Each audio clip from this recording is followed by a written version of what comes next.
the scene. He's got the voice that's mean, asking those questions that you never seen. He's got that fire, burning bright and clean. Andrew Keen making waves, break the routine on the Keen on show. He brings the heat, asking the minds, digging deep till they bleed. No sugar-coated truths, no lies to deceive. Andrew Keen, the master of the interview beat. He's got the knowledge, he's got the flair, challenging ideas with a fearless stare. With every question, he's uncovering what's there. Andrew Keen, a truth seeker, he's aware. Hello, everybody. It's a tricky thing. How to teach America's history, how to tell the story of America. It's a big, complicated, controversial subject. But my guest today has been called America's government teacher. She's a well-known Instagram pundit. She's a celebrity, very well known, as I said, on Instagram. I think she has over 1 million followers. And she has, her name is Sharon McMahon. Many of you will be heard of her. She is known in some ways as America's teacher. And she has a new book out, which attempts to tell America's story, The Small and the Mighty. And she's joining us from northern Minnesota. Sharon, congratulations on the book. Thank you. It's your first book. Sharon, did you struggle with telling American history? That's, I assume, what you try to do in the classroom. Well, it's not a struggle because there's a million amazing stories to tell. But understanding how to tell the truth in a way that is accessible, exciting, and readable is the challenge. Too often, history has whitewashed the truth. Too often, we have glossed over stories that were important, but that person didn't have the biggest armies or the most money. They're not on a marble bust in some state capital. So often those people's stories are overlooked. And so telling their stories in a way that is honest is part of the challenge. And the other aspect of this that is especially challenging, which is one reason often their stories are not told, is that because many people that I discuss in the book were not famous in their lifetimes. That means that very often there are not really fantastic records. And so it was unlike the Thomas Jeffersons, who left behind copious amounts of their own writings, tons of records on all the things they did. Many of the small and the mighty are people who needed to be unearthed, and it required years of research to be able to tell their stories well. Unearthed, you are then the American archaeologist. Archaeologist. Mm-hmm. When I was looking at the book, I thought of Dr. Martin Luther King's famous remarks about the moral universe being long but bending towards justice. Is that the invisible narrative, the thread in the book about America bending towards justice, not through the great, the Jeffersons, the Madisons, even the Kings, but people we don't know about? I think in many ways it is. That great Americans have impacted history in a huge variety of ways, and that we're just not aware of. And I think stories like the ones in this book demonstrate exactly how much of an impact an individual or a small group of people can have on that bend in the moral universe. That there are many people who are helping the moral universe to bend, whose names we don't know. And I think many times you will find that their stories are far more relatable, far more accessible. You know, none of us fancy ourselves to be a George Washington or a Benjamin Franklin. We're not out here with a key and a kite. I'm not out here inventing bifocals. I'm not Andrew Carnegie. I don't have, millions or billions of dollars. Who am I? I think that's very often how Americans feel. Who am I to bend the moral arc of the universe? And the stories in this book illustrate exactly who you have to be to contribute in that way. And it's often just somebody with the desire to keep going, the audacity to keep trying despite all evidence to the contrary. Well, we're going to get to some of those small but audacious people in a few minutes, Sharon. But I'm curious in terms of how you think of history and the telling of this complicated narrative. Is America somehow different from other countries? Or if you were a scholar, a student, a reader on France or the United Kingdom or Nigeria or Australia or Botswana, would you find the same small and mighty making that bend in the moral universe? Hmm. That's a great question. America is different than other countries. And that's not to say it's always better. It's not that saying they're different or saying that America is different does not necessarily mean that I'm placing it above other countries or that America has, unmitigated exceptionalism in every way. But it is a unique country in the world. For a variety of reasons. It's a unique place in the way that it began. It continues to be a unique place in that it is a country of immigrants. It is not a place with one shared common heritage that is common in other places in the world. It's a very multicultural, pluralistic society, and that makes it difficult to govern. And that makes also for a variety of really, really interesting stories to be told, a broad diversity of stories to be told. So if I were a historian from another country who did not grow up in the United States, was not surrounded by these kinds of stories, and I went looking for who the small and the mighty are, I do think I'd arrive at many of the same conclusions. And of course, this book is not an exhaustive history of every single person that has ever impacted the moral universe of the United States, but I do think I would land on the impacts that some of these individuals had and put my finger on that moment in time and realize that it really was remarkable. The book is a narrative about moral agency. It's about people who have made the world a better place. Is there something unique about this focus on moral agency, on the idea of America not just making itself a better place, but making the world better? Or do you think if you went to other countries, you'd find the same kind of moral narrative? Mm. Well, of course, every country has their own culture about what makes a country great. If I went to China and interviewed people or researched the history, their perspective about what makes China great, for example, might be quite different than an American definition of greatness. But I do think there are some things that many democracies around the world have in common.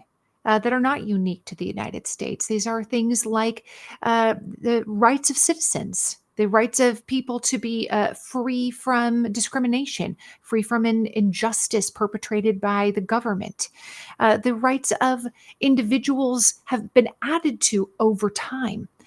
These are things that many democracies have in common, but there is a very unique American flavor in these stories. And I think most of the world acknowledges that America is unique in the world. And again, that's not to say it's better in every way, but it's a unique place to study. And I think regardless of where you are tuning in from around the world, there is hope and inspiration in each of these stories. You do not need to be an American to realize that you can be small and mighty wherever you are. Sharon, I have another show called Keen on America. It's actually a feature on Keen on, but we focus on America and distinguished Americans. We probably should have included this interview in Keen on America. But I always begin my conversations with prominent Americans by asking them whether and how they think of themselves as Americans. What's your relationship personally with Americanness? Have you always felt strongly patriotic? Have you been, has it always shaped your identity? I know you've moved around the country a lot. You're in northern Minnesota now. You had lived as a teacher in the East Bay and the San Francisco area and Fremont. So you know the country pretty well. Mm-hmm. Yeah, I also lived in Washington, D.C. for many years, so I definitely got an up close and personal view of America from both coasts and the middle. So, I have always, I can recall times as a child feeling quite patriotic. My father was a disabled veteran who later died of his war-related injuries. And Which despite war? the Vietnam War, and despite all of the controversy surrounding the Vietnam War, very warranted controversy, despite all of that, he always felt proud of his service. And so I remember as a child, feeling glad to be an American. That's something that a lot of children, I think, are taught to feel. And then as I got to be, a college student, got to be a young teacher, I definitely noticed myself re-examining some beliefs that perhaps I had been that had developed in me as a child, questioning whether America's place in the world was warranted, and whether the United States has used its hegemony in a moral fashion in every place around the world. And I think if you're being honest, you can say that America is a flawed country. But I think if you're also being honest, you can say it is also a remarkable one. And it is a country that I love. It is a country that I am proud to be from. And because it is a country that I love, it's important to me that I do my part to keep making it a better place. Because I love and believe in it, I want it to be more than it is. I want it to be better tomorrow than it was yesterday. So I think, like most Americans, there are things that we would look back on in the past and be like, oh no, why did we do that? That was terrible. There are certainly some of those stories in this book. But ultimately, as an adult, my viewpoint is one of that I'm happy to be an American. And because I love America, I want it to be the best version of itself. There are many traditions, political philosophies, other philosophies in the American tradition. There is, of course, I guess you might be fitted into the Jeffersonian tradition of focusing on morality, although, of course, Thomas Jefferson wasn't always the most moral of people. No. But there's an alternative narrative, maybe a Hamiltonian one with a focus on power and self-interest. Is that, in your view, equally credible? This is not, of course, what your book is about. You could have alternatively written a book, as you suggested, The High and the Mighty, about the Alexander Hamiltons of the world. Is that a credible narrative, or do you reject it entirely? A credible narrative that the United States is as much about... That's legitimate. I mean, if we had a Hamiltonian on the show, they might say, well, this is as legitimately American in terms of building a narrative of this country as Sharon. Would you accept that? I don't disagree with either of those things. I think America is both. And I think that that clash between the Hamiltons and the Jeffersons is part of what has made up the fabric of America. That it's neither entirely about power, nor is it about morality. As you pointed out, Thomas Jefferson was not the most moral of men, despite his proclamations to the contrary. A lot of Americans would be surprised to know that Thomas Jefferson wrote his own version of the Bible. That seems a Jefferson Bible. That seems ridiculous today, that a political figure would be like, well, you know what? I made some additions and some subtractions. Here's my version of the Christian Bible. You can still buy it on or buy it on Amazon, by the way. That reminds us of a certain, maybe we shouldn't mention his name, but a certain contemporary American politician associating himself with the Bible. Sure. And this Jefferson even went a step farther. He didn't just say, this is my endorsed version of the Bible. He actually made changes to it and excised passages that had things in it he disagreed with. And that's an example of how Jefferson used his moral philosophy to try to influence the world. As he literally, in some cases, rewrote scripture, Holy Scripture, in his own view. So I think more than we need to choose between a Hamiltonian or a Jeffersonian view of the world, I think America is what it is because we have elements of the best of both of their viewpoints. And America, was founded very much despite George Washington's caution to not give in to excess factionalism, to not have allegiance to party. Political parties were not part of the founding of America, but they developed not long afterwards. And America struggled with this two-party binary at its inception between the Hamiltons and the Adams Federalist camp and the Democratic Republicans of the Jefferson viewpoint. And it is this clash that has helped form the character of America. There are elements of both of these things that are evident today. So I don't necessarily know that it's one or the other. I think we need both. And America still has a two-party binary, for better or for worse. I would argue that it's for worse in many ways, but that's part of our unique nature. Sharon, one more question before we get to the book. The small and the mighty, as I said, I'm not sure you're small, but you're certainly mighty, at least on Instagram. You're very well known. On Substack, you have a wonderful newsletter, The Preamble, that has several 100,000 subscribers.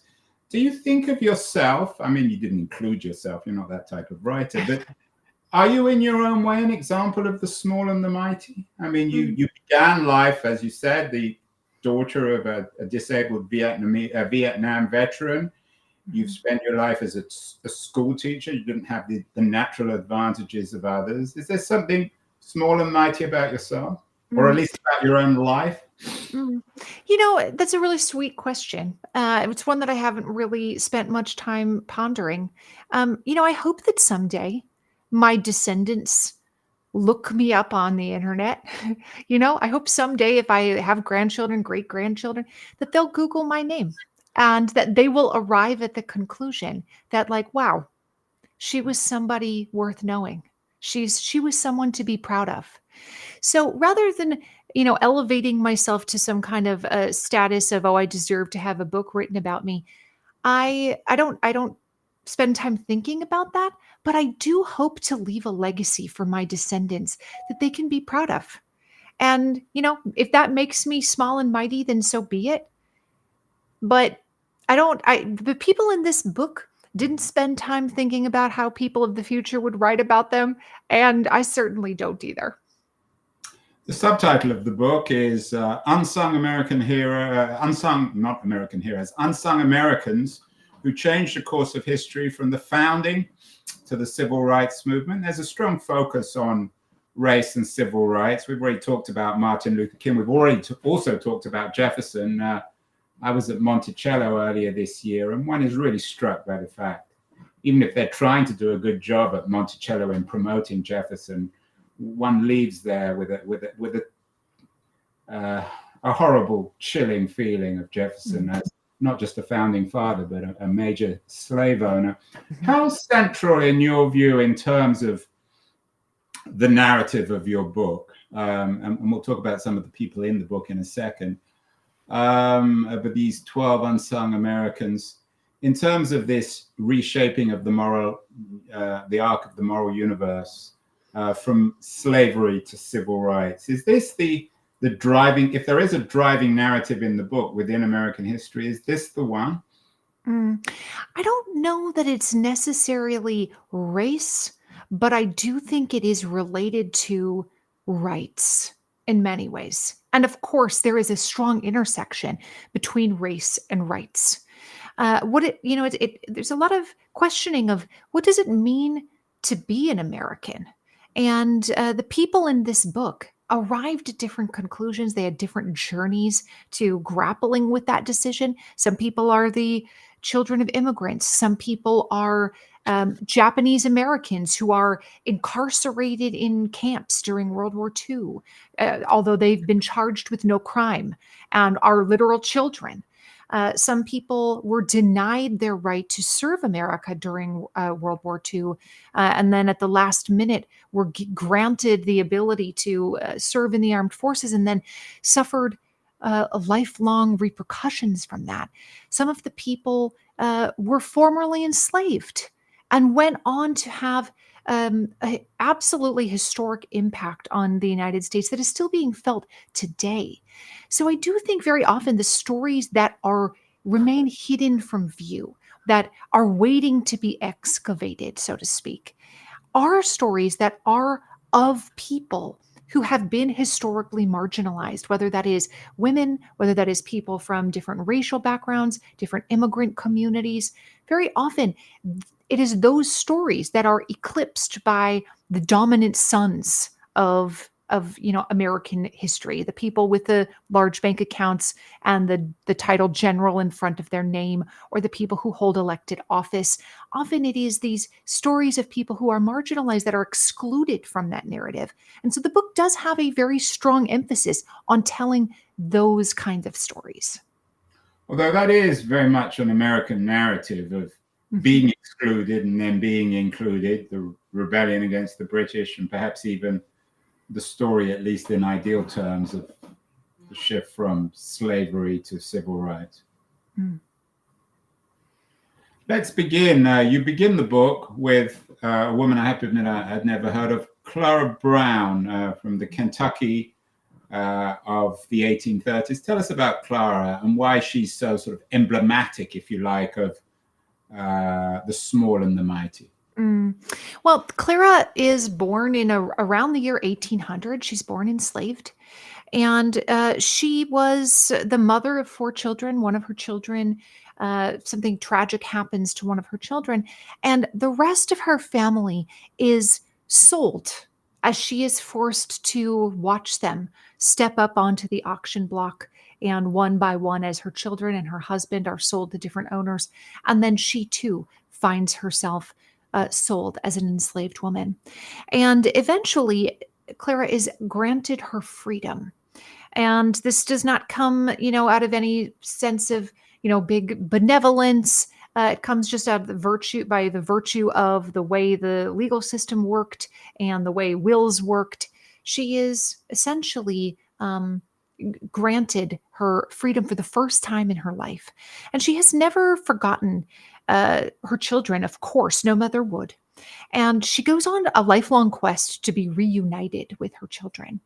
But one of the things that she did that is truly remarkable is she was a pioneer of the state of Colorado. Colorado is what it is in some ways because of Clara Brown. In fact, she is one of the first African Americans in the state of Colorado. She comes into a large personal fortune that she makes of her own volition. I say in the book that she's the actual definition of self-made, because everything that she had, she earned from the sweat of her own brow. And her contributions to the state of Colorado have, earned her accolades from historians there. There's a, stained glass windows dedicated to her. She's an official Colorado pioneer. But of course, the history of Colorado goes on to dramatically impact the rest of the United States as well. But Clara was known as the Angel of the Rockies. That was the nickname that she earned during her lifetime. And the rest of this very dramatic story that I tell in the book illustrates perfectly this thing that you are referring to, this concept you're referring to. Somebody Martin Luther King would look back on and point to how she is somebody who helped just very slightly bend the arc of the moral universe. Nudge it, please. Maybe nudges it. Yes, nudges it in the right direction. Nudger, and maybe that's the nature of American history. You follow up, Clara, again. I hadn't heard of a lot of the people in the book. You follow up with Virginia Randolph, Catherine Lee Bates, a couple of more African American women, Inez Milhollander, and Anna Jeans. These 4 women. Tell me what they had in common. I mean, we can't deal with all of them, but is there something that ties these 4 women and Clara Brown together as 19th century Americans? Well, the stories do intersect in some ways. Virginia Randolph and Anna Jeans in particular, their stories intersect. And Virginia Randolph is a woman who is a pioneer of African American education in the United States. Her work is on par with people who are far more famous than her, people like Booker T. Washington, who have earned a spot in sort of the pantheon of American greats. Her work is even during her time, people said that she deserves as much or more credit than people like Booker T. Washington receive. And there are all kinds of high schools around the South named Booker T. Washington High, and yet there are very few monuments and memorials to Virginia Randolph, whose work was remarkably significant. But Virginia Randolph's work was made possible by Anna Jeanes. They did not know each other personally. Anna Jeanes became a philanthropist. It's a very interesting story of how she acquires large sums of money, and an interesting story about what she decides to do with it. She meets with somebody who will become the United States president. This person comes to her home. She's a very elderly woman at this point, dying of cancer, less than 80 pounds, and they come to her. And they essentially are at her beck and call. She wants to give her fortune away in a way that will impact the United States. But she does not want her name attached to it. She was a Quaker woman, and her belief was that if you do good work, as you are commanded in Scripture to do, that the right hand should not know what the left is doing. Do not seek for yourselves, treasure on earth, store up for yourselves riches in heaven. And that is where your reward will come. So we don't know stories like Anna Jeanes's because she intentionally left her name off of everything. So And she's rather different, even from the do-gooders and wealthy, the philanthropists like that's right. Steve Jobs' widow, or Bill Gates, or Jeff Bezos. Is rather different. It's interesting, Sharon, you've mentioned the great Booker T a couple of times. He isn't someone one would have expected to show up in a book called The Small and the Mighty. Of course, everyone remembers him as having an interesting debate with Du Bois about African Americans and their ambitions. Why did you include Booker T in the book? Yeah, he was an important figure in this story because there is another individual who that I profile. His name is Julius Rosenwald, who does something truly remarkable. But the way that Julius Rosenwald is even sort of given the opportunity to do something remarkable is because of his friendship with Booker T. Washington. And there's also a connection. That Julius Rosenwald was an American businessman and philanthropist, as the part owner of Sears Roebuck. So he was the Elon Musk or the Jeff Bezos of his time. Yeah, in many ways he was. And what's fascinating about Julius Rosenwald too is that he even says, he comes into this fortune as the owner of Sears and Roebuck. He comes into his fortune, as in his words, by chance and proximity, by luck and proximity. He was his father was a peddler. His father was an immigrant from Europe who was a peddler. They came to the United States with nothing. They eventually have a unique connection to Abraham Lincoln in that the Rosenwald family lived down the street from the Lincoln family before Abraham Lincoln was ever famous. And now the Rosenwald family home is on the Lincoln historic property in Illinois. But aside from that, when Julius Rosenwald becomes fabulously rich and decides that he has everything he could ever want in life, the vacations and the beautiful home and the furs for his wife and the children who have everything they've ever wanted, he decides he's going to do something very, very unique with his money. And he gives away his entire fortune, which is the equivalent of over $1 billion today. And one of the ways that he was able to even conceptualize a world in which he would not die with riches was because of his friendship with Booker T. Washington.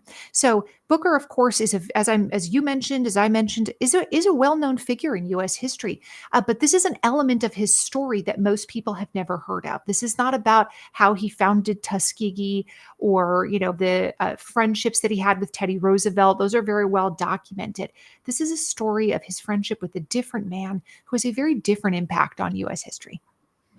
I would have guessed, Sharon, given your life as a teacher and the value you have clearly in teaching and pedagogy, and the importance of teaching, that you might have been a little ambivalent about Booker T, given that Tuskegee, at least according to some of his critics, like Du Bois, was a compromise kind of education, where, of course, Frederick Du Bois focused on Black Americans having exactly the same educational opportunities and ambition as white Americans. Are you critical of that element of Booker T's life? Absolutely. I'm openly critical of it in the book, even. And I lay out the arguments of exactly what Booker T. Washington was doing and his viewpoints on what he was doing and the criticisms of him even during his lifetime from people like W.E.B. Du Bois, as you point out. That people like Du Bois believed what Booker T. Washington was doing, and people of his ilk, was that they were engaging in respectability politics, that they were scraping and bowing to powerful whites in an effort to try to just nudge the Black community up a few notches on the economic food pyramid, so to speak, in hopes that someday that, joining the ranks of the middle class would bring about racial equality. That was a very big criticism of him during his own lifetime, and it remains one.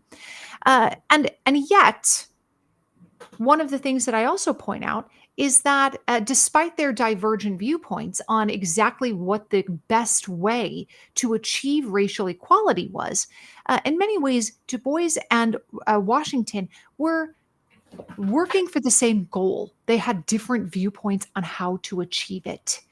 And it's easy to sit from our perspective of modernity, our present perspective, and judge how both men have gone about their work of trying to achieve racial equality. It's easy for us in the year 2024 to say, well, Booker really had it wrong. And W.E.B. Du Bois was correct because he was advocating for full equality and integration. He was correct. And from Booker's perspective at the time, there was absolutely no sense that Americans were ready to achieve full equality. And so in his mind, he's thinking, so the answer then is what? Not educate the children while we're waiting for people to get on board with the idea of full equality? Leave the children illiterate and unable to advance in society while we're waiting for whites to give us permission for, to enter the power structure? From his perspective, he believed it was important to educate the children in front of him. It's a little bit like this. If I say, we really should address systemic childhood poverty in the United States. The United States is such a developed and wealthy country. It's a tragedy that we have childhood poverty. We should take steps to address that. That is true. And we should also feed the children who are hungry in front of us at this moment. We should not say to the children who are currently facing food shortages, I'm sorry, you know what? We're going to do things to address the systemic poverty, and eventually that will lead to you having enough food. It's an and. We have to feed the children in front of us now and address systemic poverty. So I think that that's one way that sometimes it's easy to get, it's easy to view history through these very black and white terms of good guy, bad guy, right idea, wrong idea, when in reality, the truth is far more nuanced. You must have had a lot of fun, Sharon, doing this book. I'm sure there were many other Americans you could have written about. The small and the mighty. There are two people who show up towards the end of the book. Daniel Inouye, who was a senator from Hawaii, and Norman Mineta, who was in the U.S. cabinet and now has an airport named after him in San Jose. I wouldn't have expected either of these guys to show up, partly because they're not necessarily the most famous Americans. They're certainly not A-listers in any sense. And also, in a sense, they're not really small. What ties these guys together, or at least their families and their histories in 20th century America? Well, when they began making a difference in the United States, they certainly were small. And I think what's part of interesting about their stories is how they become mighty. What is their path to power? And, Norman Mineta's family was 10 years old when the United States government decided it was going to incarcerate Japanese Americans who lived on the West Coast. His family was from San Jose, and as you pointed out, there's now an airport named after him. He eventually became the mayor of San Jose, by the way, before he ever made it to Congress. But his family is incarcerated despite having been accused of no crime and despite having done nothing wrong. His dad's just an insurance agent. His family has all of their money seized by the United States government. They have to rent out their family home. He loses his insurance license. Their entire existence was upended, and they were put in a prison camp along with their children. The Minettas were. And of course, what Norman Mineta goes on to do with his life is of remarkable importance. But his relationship with Daniel Inouye is a unique aspect of the story. But Daniel was also from a Japanese American family, and he lived in Hawaii. And so, unlike people who were living in California or Oregon or Washington, the United States government decided that it was too difficult to incarcerate all of the Japanese Americans living in Hawaii. They were too large of a percentage of the population, and there was just nowhere to put them. So they decide that instead of incarcerating them, we're just going to increase surveillance on the Japanese Americans who live in Hawaii. Well, eventually, Daniel Inouye is allowed to serve in World War II in what becomes the 442nd Regimental Combat Team, one of the most recognized and recognized units in all of World War II. They have more commendations, more medals than any other unit of its size. And it is a combat team that is made up entirely of Japanese Americans, people who had been denied the right to serve because of the security risks. He goes, I won't spoil the story, but he goes to Italy, and something really remarkable happens to him there. And what both he and Norman Mineta go on to do, despite having been treated so badly by their own government, what they go on to do with their lives really does make them both small and mighty. Well, I'm not going to fly. Not that I often fly into Mineta Airport, but when I do, I'll think of you. Thank you.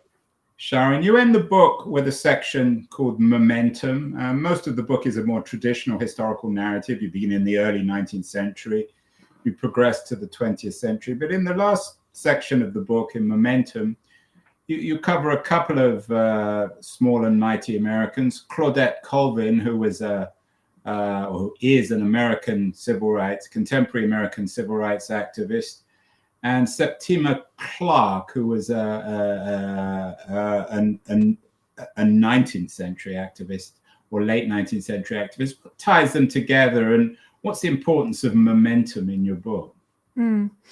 Momentum, first of all, the title is about, if you think about it from the sense of nudging the arc of the moral universe, that eventually the nudging begins to make a large bend, and you develop this momentum to keep making progress. Maybe it's more like a ball rolling down a hill, that we're developing momentum towards changes that America has worked for hundreds of years.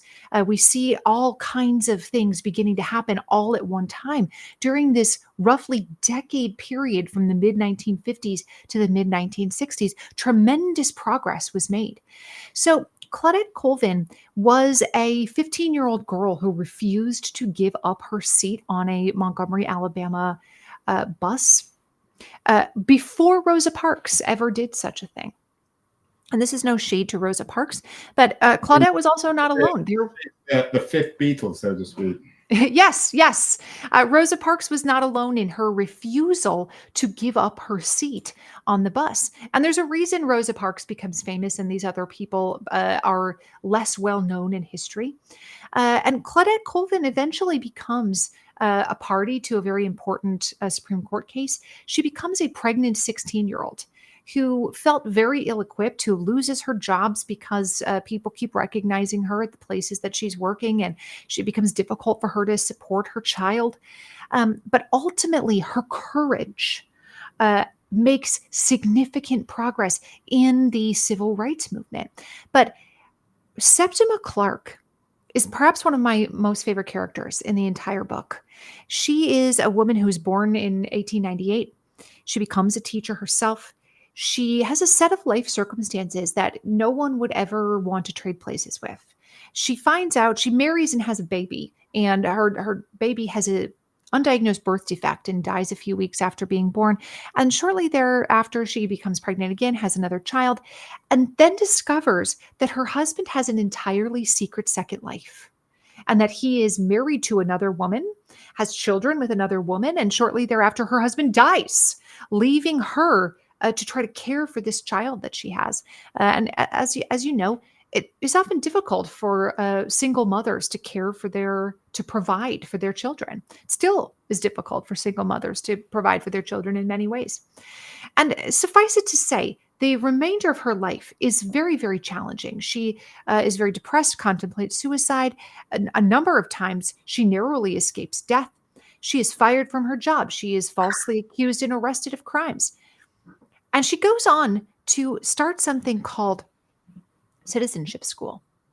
And she goes on to teach a woman named Rosa Parks how to become a political activist for freedom, for equality. And it is Septima Clark and the people who helped build citizenship schools who give Rosa Parks and women like her the tools to go on to create that kind of momentum in the United States. And one of the things that Septima says at the end of her life that I think is really remarkable and worth remembering. People ask her, what have you learned through all of your journeys working for civil rights? What have you learned? And she says, I have learned that I can work with my enemies because they might have a change of heart at any moment. And what a remarkable thing to think from a woman who has suffered incredible injustice throughout her entire life. I can work with my enemies because they might have a change of heart at any moment. And how exactly would your enemies ever have a change of heart if you're unwilling to work with them?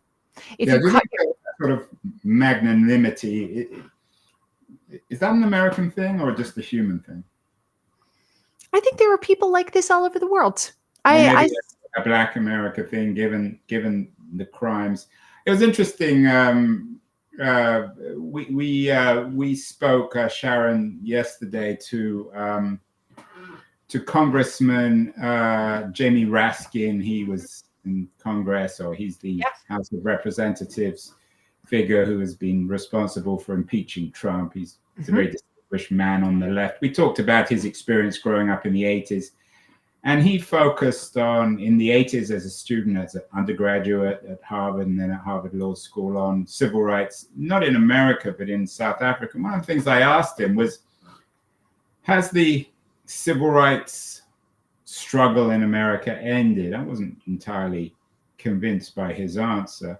And I'm curious for you, given the focus, not only on civil rights, but whether it's African Americans or Daniel Inouye and Norman Mineta, there is a focus on civil rights, which ends, at least in the book, your final chapter is on Montgomery, Alabama in 1953.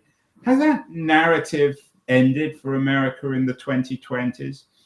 Or are the issues that are addressed in your book, are they still very much alive today in an America which is on the brink of what some people think of as a historic election? The small and the mighty. What are the lessons, in other words, from this book for the America of 2024?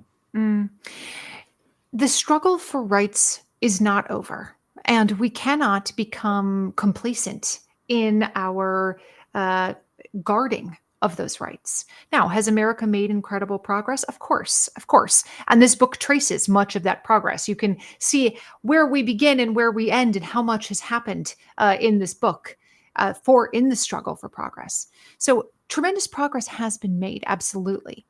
But there is still a significant effort on the parts of some individuals to try to curtail the rights of certain people. I see this online all the time, this sort of narrative that there are the right people to vote and the wrong people to vote. And that is an idea that there's the right people, there are the good people to vote and the wrong people to vote. That idea goes all the way back to colonial America, when the viewpoint was only white men, rich white men should be allowed to vote. So this idea that we're still struggling with who the right people to vote are demonstrates that the fight is not over. People are still working to make it more difficult to vote. And voting, of course, is only one of the many civil rights, but it's just an example of how the struggle continues. Yeah, and we've had Carol Anderson on this show, actually, other writers focusing on that. Finally, Sharon, America, of course, will be celebrating its 250th anniversary in a couple of years, in July 4th, 2026. How do you think you'll be celebrating? Will you be looking backwards or forwards? Will you be waving a flag or burning the flag? Well, I will definitely be waving it. And I think it's both. History gives me hope. History creates a community of ancestors from which to draw inspiration. And many of the people in this book are the best of us. And they are people that I hope to emulate in the future. We can take these lessons from the past and move them into the progress that we want to continue seeing in the United States. So I'm excited. I'm excited for this big momentous event, and I will definitely be there with bells on. Well, Sharon McMahon, the author of The Small and the Mighty, Small and Mighty in Your Own Way. Congratulations on the new book. Thank you. And I'd love to get you back on the show, maybe after the election, to get your sense of the current state of America. Some people are fearful, others, I think, are more optimistic like you. Thank you so much. Thank you. Can I step on the scene? I'm ready to attack. Andrew Keene. Yeah, he's the one to bash. Asking questions, no filter, just keeps on grinning. He's the man who's got the whole crowd spinning. Money, fame, success, it's all in his sight. He'll dig deep, expose you with all his might. No sugarcoating, he'll cut right through. Andrew Keene, he's the one to spew. Yeah, he's an